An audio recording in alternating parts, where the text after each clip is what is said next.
family doesn't know won't hurt him. Until that night. Next on Ebert Roeper, Paul Walker in Running Scared. Gotta make me some money today. Give me some rims and a Rolex. Cuba Gooding Jr. in Dirty. Plus, imagine what wise decisions would be made on Oscar night if we picked the winners. It's not just any hot piece. Tommy used it to burn a dirty cop. If they find it, I'm dead. Calm down. You can get to it before the cops do. Paul Walker needs to find a gun or he's dead meat in Running Scared. I'm Richard Roeper. And I'm Roger Ebert. When Running Scared was over, I stood up and I complained that they left out the kitchen sink. But actually, there were 3 kitchen sinks in the movie. At least that's how many I counted, along with so much else. It's a miracle the running time is only 122 minutes. Paul Walker plays a mob guy assigned to get rid of a gun that killed a cop during a bad drug deal. Instead, the little Russian kid next door steals a gun to shoot his stepfather, setting a bewildering and breakneck chain of events into motion. Where's the kid? I'm the one who's shot. Who is it? Is he still in the house? Oleg. Oleg, what are you trying to say? Oleg shot you? I didn't do this to myself. The Walker character chases the missing kid and the missing gun all over the city after first trying to beat the cops to bullets that would link it to the cop killing. Police officers. Sir, you live here? No, actually I live next door. Heard some gunshots, so I came over, see what was going on. What did you see? I saw Anzo, my neighbor. He was in the kitchen. He'd been shot. Running Scared was written and directed by Wayne Kramer, who made the Las Vegas thriller The Cooler. This movie must contain every other idea he has ever had. The chase involves a series of weird and unlikely locations and characters, and even an opportunity for Walker's wife to battle a couple of child molesters. The visual style reflects the manic energy of the story, which is so reckless but so compelling that only at the end did it occur to me that the Walker character, if you stop to think about it, doesn't really need to find that gun. For general inspired violent goofiness, thumbs up. Well, you're right. He doesn't need to find that gun, and I don't need to ever sit through this again, and I'm very happy about that. I kind of get what you're saying. It's sort of like the movie last year, Domino, which you and I liked, and a lot of other people didn't because it just had everything. Everything. And this, it's so over the top that, about halfway through I go, okay, this is not supposed to exist in anything resembling anything approximating that could be an estimation of a guess about the real world. But Roger, it's ugly, and it's vile, and it's disgusting, and it's creepy. Yes, it's all of those things. And it's many other things, too. For example, how about the fact that the Russian guy is so obsessed with John Wayne? Yeah, that's what I mean. It just didn't, I didn't find that to be clever how about when he's shot, the bullets go right into the tattoo of John Wayne's eyes? Isn't that kind of neat? They lost me. Kind of Tarantino-ian? They lost me far, far, far sooner than that. It either works or it doesn't. No, this movie is entertaining. It's not going to bore. It's grotesque, and it's silly, and it's just ridiculous. And it's not going to bore anyone for 1 second. Oh, I don't know about that. Okay, our next movie is Tsotsi, and I think it deserves its nomination for Best Foreign Film. Presley Chawanahi has kind of a James Dean-like combination of rage and vulnerability as the title character, which means thug. He's the leader of a team of violent, small-time criminals who roam the streets and trains of a township in South Africa, mugging businessmen and getting drunk. Tsotsi gets more than he bargained for when he steals a car with a baby in the back seat. Terry Petto gives a strong performance as Miriam, a single mother in the neighborhood. Thank you, Matt. Give a what I say.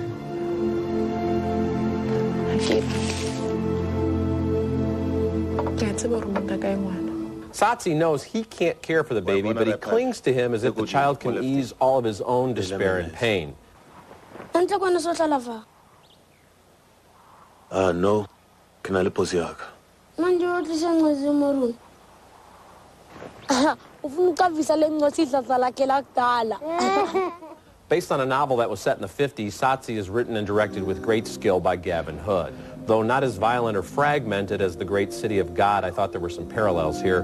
Both films plunge us into stories of crime and redemption amidst all-encompassing poverty that will sink your heart. The last few moments of this film are deeply and memorably moving. Big thumbs up. Big thumbs up for me, too. This is the best of the nominated foreign films, at least that I have seen. And it's based on a novel by Athol Fugard, the Nobel Prize winner from South Africa, who does an interesting thing. This movie is about redemption. It's about a person who gets better, not worse. It's about a person who finds his own inner nature during the course of the film. And that struggle was so involving to me, and this actor is so strong, and the movie is so touching that I really hope people go to see it. Yeah, and it's obviously so authentic, and I think the fact that American audiences don't know any of these performers helps plunge us into that world. And there are some shots where they just pull back and you just see block after block after street of these little sheds, and it's just devastating. And while people are at it, they ought to rent on video last year's South African Best Foreign Film nominee yesterday, because South Africa is producing a lot of good films these days. Coming up later in the show, what would happen at the Oscars if we picked the winners? If only that were so. And next, Cuba Gooding Jr. stars in Dirty. That's right. Do you know the definition of opportunity? No? A good chance for advancement of progress. What do you think? We're in. In the new thriller Dirty, a crooked police lieutenant briefs two cops, played by Cuba Gooding Jr. and Clifton Collins Jr., on a plan to take drugs from the police evidence room and use them in a sting against Canadians who are moving in on a drug operation in Los Angeles that pays off the police. During a long and bloody day, the two cops carry out the operation while beginning to question a system that basically just makes them gang members in uniform. You gotta stop believing the hype. Thinking that there's some gang war out here. Well, there ain't. It's done. We the only gang that's left. So wise up. The cops use their authority to harass civilians and steal from them. This is like Crash without the other side of the story. 0 to 60 in 8 seconds. Let's see it. Go ahead, I'm gonna close my eyes. I'm not looking. Adios, amigo! I hate white people. Dirty was directed and co-written by Chris Fisher, who based it on an actual LAPD scandal from the 1990s. The film centers on the dynamic between the Latino cop, who used to be a gang member, and the black cop, who is an outlaw in uniform. Writing heard on both of them is their ruthless superior officer, played by Keith David. The movie is hard-edged, violent, relentless, and tragic, and a showcase for powerful performances by Collins, Gooding, and David, who create convincing characters in the middle of the chaos. Thumbs up. Yes, wow. Thumbs up. You've given 2 thumbs up to 2 crappy, gratuitously violent movies on this show. I thought this was, you know, these 2 actors have juniors after their name, and it's perfect because this is like Training Day Junior. We've seen this all before, and it's just another ludicrous one day in the life where so many zillions of things happen to these 2 cops, and there's all this overwrought filmmaking techniques and overexposed and then underexposed film and handheld stuff, and we get symbolism with kids with skeleton masks, and it's all just, I've seen it all a million times before. What did you really think about the movie? You know, it's just like, okay, we get it. All you guys watch the Tarantino movies and you watch the Peck and Paw movies. Enough. Give us something I can see I'm not going to be able to persuade you on this, but will you at least concede that Cuba Gooding Jr. gives a very interesting performance? I will give you that. For once, he's not dancing around and trying to he's been kind of shamelessly mugging in these And will you give me movies Clifton Collins Jr.? And will you give me Keith David? Yes, all good actors. Thank you. Who deserve better material. Okay, coming up next, the actors in movies that would take home the biggest prizes of all if only we picked the winners. The 78th Annual Academy Awards take place on Sunday, March 5th, and Roger and I have our own annual tradition. We like to call it, If We Pick the Winners. We have seen all of the films that are nominated, unlike some of the Academy voters, and so it's important to note that we're not making our picks on who we think will win, but rather on who should win, because if we said who might win, we could be wrong, but we can be absolutely 100% right about who we think should win. Exactly, so why don't we get right to it. Let's start with the Best Actor category. The nominees are Philip Seymour Hoffman as a celebrity reporter and author in Capote. I did everything I could. Terrence Howard as a pimp who dreams of becoming a hip-hop star in Hustle and Flow.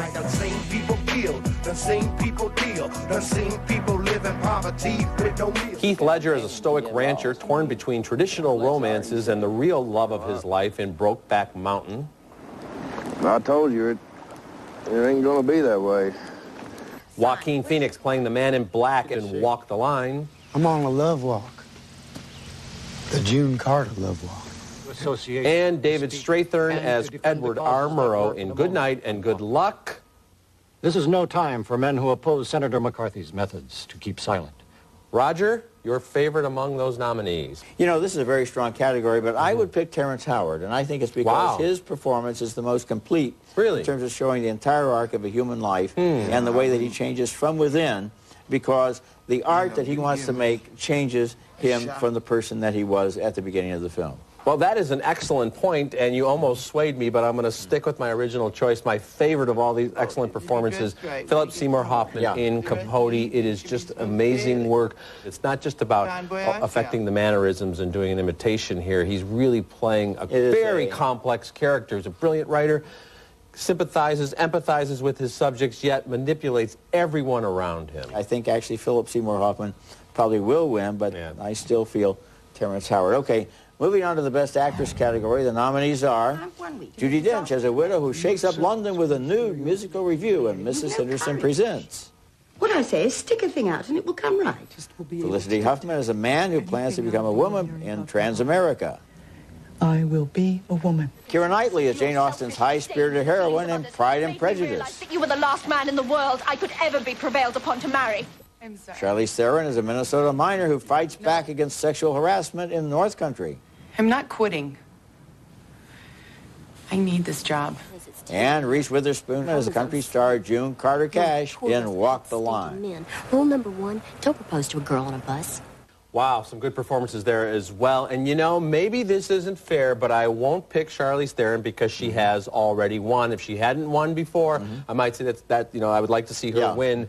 But I'm going to go with Felicity Huffman for Transamerica. I think it's an amazing performance. I told you when we reviewed this movie, I didn't realize it was her. I thought there was a man that looked a little bit like Felicity Huffman in this role. It's not stunt casting. It's just such a sad and yet noble character she plays. It's and does such a wonderful job. Very good performance. And of course, I thought it was June Carter Cash in Walk the Line. I was amazed to find out it was Reese that would be an otherworldly piece of work. But you know what? I'm picking Reese Witherspoon, and I'm picking her because she does such a good job of different notes. She's got to be able to sing. She's got to pretend she can't sing very well. At the same time, she has to love this guy and yet keep her distance from him and yet deal with him. And it's very complex, and I liked it, so she's my choice. Yeah, well, it may be the best performance in a very good film, and I think, as you were saying, I think Reese is going to win. I think Felicity Huffman, Reese Witherspoon, again, you have two fantastic And I agree with you about Charlize Theron. Okay, now, Best Supporting Actor, and the nominees are George Clooney as a veteran CIA operative in Syriana. I want you to take him from his hotel, drug him, put him in the front of a car, and run a truck into him 50 miles an hour. Matt Dillon as a racist cop in Crash. It's quite a mouth you have. Of course you know that. Paul Giamatti as the corner man who won't give up on his fighter in Cinderella Man. Use the angle Griffin's gonna knock on a guy. Never been knocked out. Jake Gyllenhaal as the cowboy who swears he isn't gay but falls for another man in Brokeback Mountain. It's nobody's business but ours. And William Hurt as a quirky but heartless mob boss in A History of Violence. Jesus, Joe, you took his eye. And I would pick Matt Dillon in this category. Matt Dillon's been around for a long time. He's a very good, usually underrated actor. In this film, he comes on very strong at the beginning as just a racist pig. And then there are details of his life, his relationship with his father, his dad, his problems, what happens the next day, to show that, not that he's really a nice guy, but that he's a very complex guy. And that's the thing about the whole film. It's not about good and evil. It's about complexity. I am going to go with George Clooney in Syriana. It's almost a leading man performance. He's got a lot of screen time.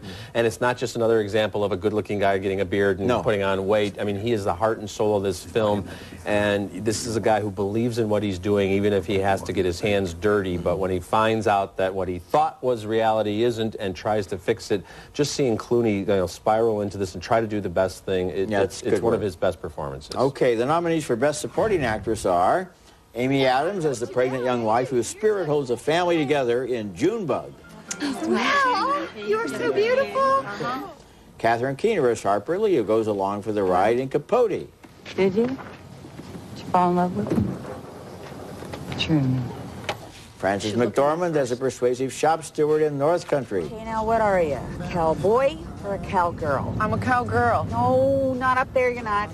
Rachel Weisz is a woman whose death helps uncover a drug company scandal in The Constant Gardener. If I tell you something, will you listen to me? And Michelle Williams is a wife who discovers her husband is gay in Brokeback Mountain. Don't try and fool me no more, Ennis. I know what it means. My favorite here is Rachel Weisz in The Constant Gardener, a film that I think kind of just lost Oscar momentum somewhere along the way. It was one of the best films of last year.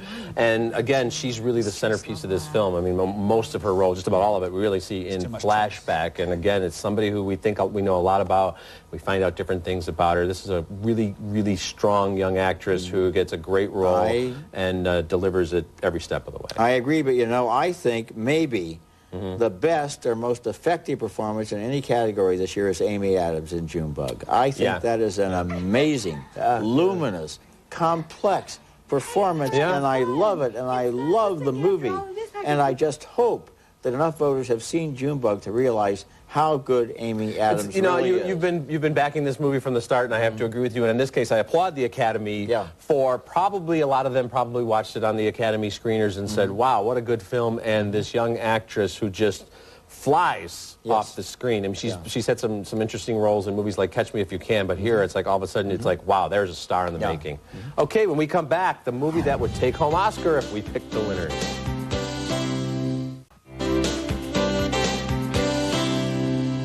Okay, we are making our annual choices for the movies that would take home the Oscars if only we picked the winners. Wouldn't that be wonderful? What good choices the Academy would make if we were the only two people who vote. Well, here we go then. The biggest category of all, Best Picture. The nominees are Brokeback Mountain, the story of two cowboys who concealed their homosexuality for a lifetime.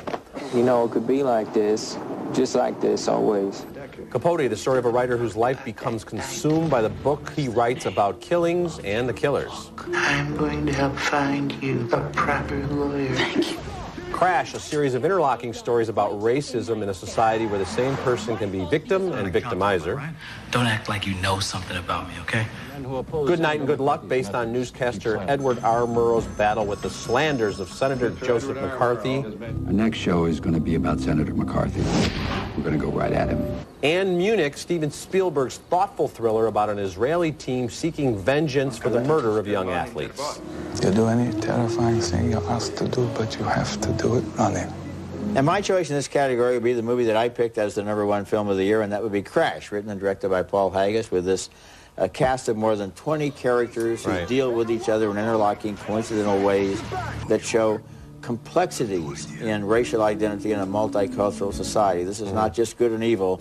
This is situational ethics, and it's also comedy, tragedy, thriller, suspense, all kinds of elements all at once. Yeah, and it continues to be a polarizing film, not just because of the subject matter, but simply the quality. I agree with you. I'm also saying if I picked the winner, it would be Crash. I think it's a brilliant film. You know, Brokeback Mountain has been the movie that people have talked about the most over the last several months. If I had been given the chance to do the nominations, I wouldn't have had it in my top 5. I had it in the top 10 movies of the year, but I think Crash is a better film. I think 10 years from now, it's the film that will resonate more from 2005 than Brokeback. I think it's a very important film. Now, what would you most like to see on Oscar night? You know, to me, what I'd like to see is a moratorium on Brokeback Mountain jokes on Oscar night. We've gotten, I mean, Jon Stewart's a funny guy. Let it go. I'll tell you what I'd like to see. They're going to give an honorary Oscar, a Lifetime Achievement Award, to Robert Altman. Who's one of the greatest living directors. I happen to know that Robert Altman has a very cynical view of Hollywood, and he has worked oftentimes out of the system, and the system has oftentimes been happy to have him work out of the system. I hope that if he gets up there, he gives them for about 60 seconds exactly what he thinks about the industry and about their, you know, they give him the Lifetime Achievement Award after having ignored him for a lifetime. I think that would be a nice It'd be great if he told them what they could do with their award. And, you know, when they present it, they should have a cast of like 24 on stage, all in overlapping dialogue. That'd be good. Yeah, that'd be good. All right, we'll be back to recap this week's show and tell you which of the Oscar-nominated films and performances we've discussed today are available on DVD right after this. It hit me square on the chin. New on DVD this week, Nicolas Cage and Michael Caine and The Weatherman, which got 2 thumbs up, and Keira Knightley and Domino, which, as you mentioned earlier, also got 2 thumbs up from us. And lots more good DVD news. Out of all the Oscar nominees we've covered today, both Pride and Prejudice and Walk the Line will be available in stores on Tuesday. And Hustle and Flow, North Country, Crash, Junebug, The Constant Gardener, and Cinderella Man, they're all available right now. and make it a real point to rent Junebug. Okay, recapping the movies on this week's show. We split on Runnin' Scared, 2 big thumbs up for Tsotsi, and we split on Dirty. Next week, we'll be back with reviews of Bruce Willis in 16 Blocks. Until then, the balcony is closed.